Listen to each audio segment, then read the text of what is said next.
Heat homes with garbage. Power buildings with the sun and the tides. What will the sustainable city look like? You're about to get a sneak peek.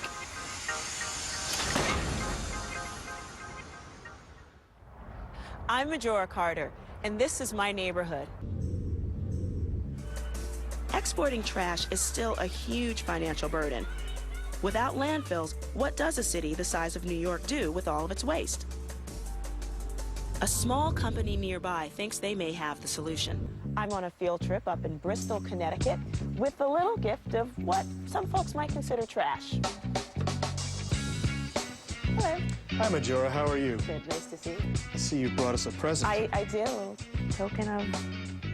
New York City's appreciation. Exactly. What I'm going to show you today here at StarTech is elemental recycling, and we're going to do that with our plasma converter system. Now, I've spent a good portion of my career working to keep dirty waste facilities from opening in the South Bronx, so I'm a little skeptical about this technology. Welcome to StarTech. Thank you. Here's our bag of New York City trash, and all of these materials, badminton rackets, motherboards, and plastics and metals and all, will be broken down to their basic elements, and it's the combination of the energy from the electricity and the heat that breaks down all of the material. This process essentially breaks things down to their elemental form. Look, the periodic table of the elements. We call it elemental recycling. The system's monitor reveals something that looks a lot like a flame, but Steve tells me this is actually plasma. Well, plasma is the fourth state of matter. It's essentially ionized gas. You have a gas that has electricity passing through it. Steve explains that plasma is actually very common. Lightning is plasma, and so is the sun. But temperatures inside this chamber are 3 times hotter than the sun's surface. Why don't I go show you how it works? Great. So let me bring you over here, Majora, introduce you to Dave Lynch. Dave, this is Majora. Nice to meet Majora, you. Dave. See what you got. So the shredder's not currently operating. We're just going to put it into the hopper here. I mean, this is the thing, honestly. I'm, as an environmentalist, like seeing the metals and stuff that are in this bag and to know that they can actually be recycled. Yes. For the most part, these things should be recycled as the raw elemental materials. A plasma converter is not a substitute for standard recycling methods. It basically complements the standard recycling methods. Banana peels, compost, but... Plastic. Oh, go ahead. It's okay. Everything that goes into the plasma converter is first shredded to ensure a continuous feed. Not much recognizable once it goes through here.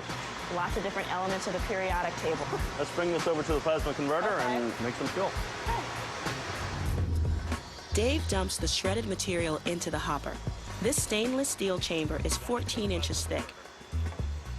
It's kept relatively cool at about 3,500 degrees so that it can withstand the 35,000 degree temperatures inside. We go to watch the monitor as the trash is released into the plasma chamber.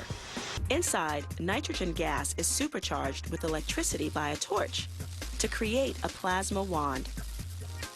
Trash enters and is broken down by a process called molecular dissociation.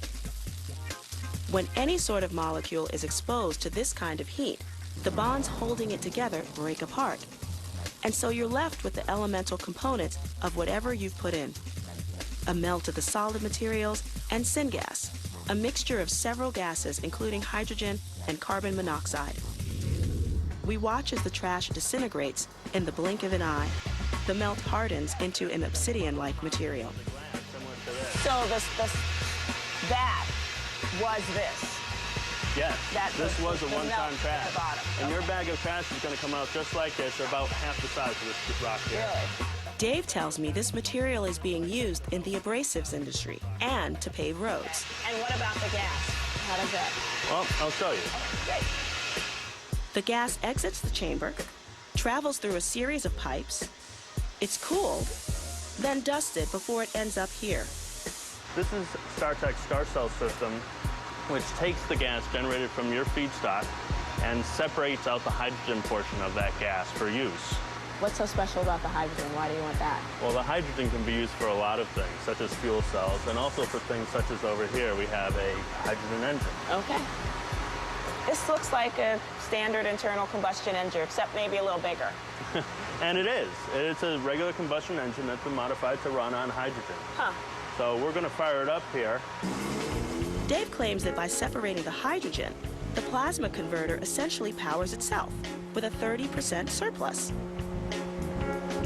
The only byproduct? Water.